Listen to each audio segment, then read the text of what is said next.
Namun Republik Islam Iran sangatlah Israel laknatullah. Amerika musuh Allah. Amerika Free Palestine. Netanyahu iblis. Netanyahu. Hari ini kalau kita ingin Muljam untuk jadi isteri dengan syarat Abdullah bin Muljam.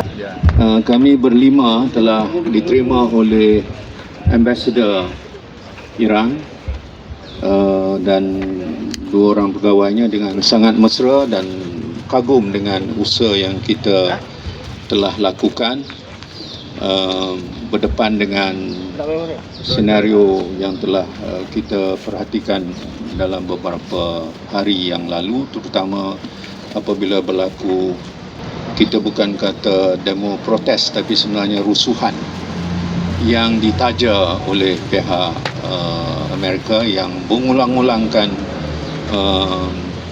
seruan supaya satu perubahan ke atas pemerintah rejim dilakukan, dan ternyata mereka membiaya rusuhan itu yang mengakibatkan terbunuh agak ramai, termasuk anggota keselamatan Iran yang menjadi mangsa. Jadi kami menyatakan takziah kepada mangsa-mangsa yang telah terperangkap dalam kejadian itu. Tetapi kita telah menyatakan kepada Excellency, kita tahu dan kita faham sungguh politik yang sedang dihadapi ini, terutama oleh Amerika Syarikat dan Israel. Kita telah memberi memorandum ini tadi.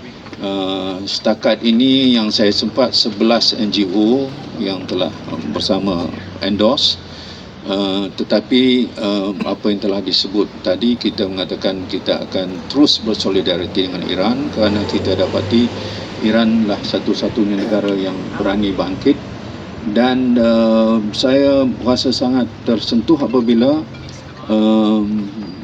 Excellency dia kata sebab yang mereka lakukan ini ialah kerana Iran sokong sepenuhnya terhadap perjuangan Palestin.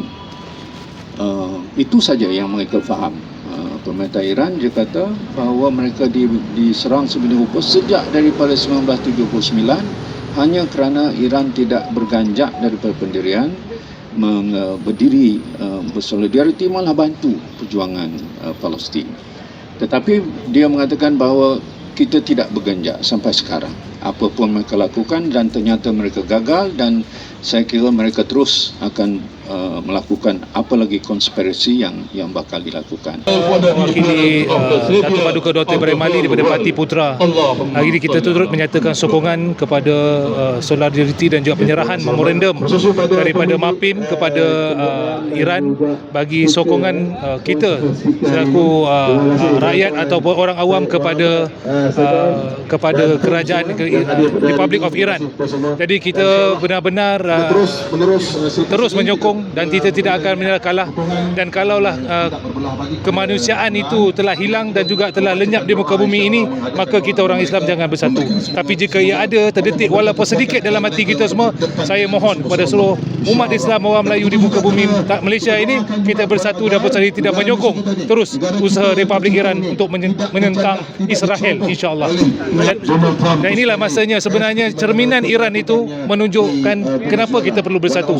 Walaupun mereka memegang bukanlah Sunni tapi memegang Syiah, namun atas dasar kemanusiaan juga atas dasar ummah mereka bersatu demi menjaga kemaslahatan dunia, insya-Allah. Tapi saya juga ingin menyeru kepada kerajaan Malaysia dan dunia hentikan sanction terhadap Iran, dan juga kita harus teruskan bekerjasama dari segi ekonomi dan memulihkan keadaan yang normal perhubungan dengan Iran dari segi perdagangan dan ekonomi, kerana rakyat Iran